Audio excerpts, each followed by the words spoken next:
from the Children Representative Council.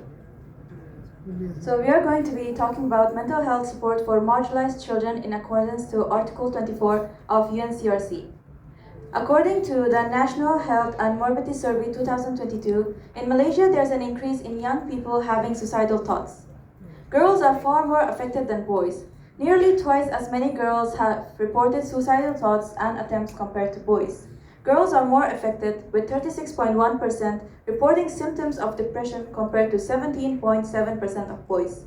These are not just numbers, these are children in crisis, children from both the marginalized group and refugees, who live in silence, without support, and without basic mental health services, such as those in rural areas who are from marginalized group, stateless, and refugees.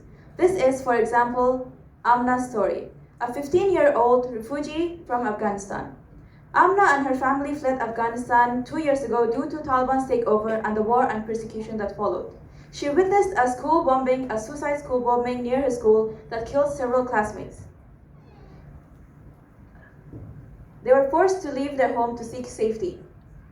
The journey to Malaysia involved fear, hiding, and uncertainty, leaving her with emotional scars. Now in Kuala Lumpur, Amna faces daily uncertainty about her legal status, education, and future. She lives in a cramped one-room apartment with her father and younger siblings. Her father works in construction and her mother does sewing work from home. Her family struggles to make ends meet. Amna, who strived in her school in Afghanistan and wanted to become a journalist, cannot access proper education and access formal education in Malaysia. This sudden loss of purpose and structure fuels depression, feeling of worthlessness and hopelessness. About future. Amna, she experiences anxiety, depression, and post-traumatic stress disorder. She has nightmares about the violence she witnessed and often feels overwhelmed by her situation. As a refugee, she lacks legal protection and faces daily uncertainty about her status. She lives in fear of arrest or deportation, and her family struggles financially. This chronic stress leads to anxiety, emotional exhaustion, and isolation. In her community, mental health is rarely discussed. Emotional struggles are seen as weakness or shameful. She represents thousands of children who are undocumented, stateless, or displaced.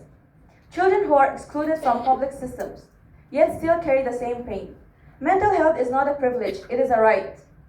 And Amna's story reminds us that behind every statistic is a child with a name, a face, and a future worth protecting. Thank you.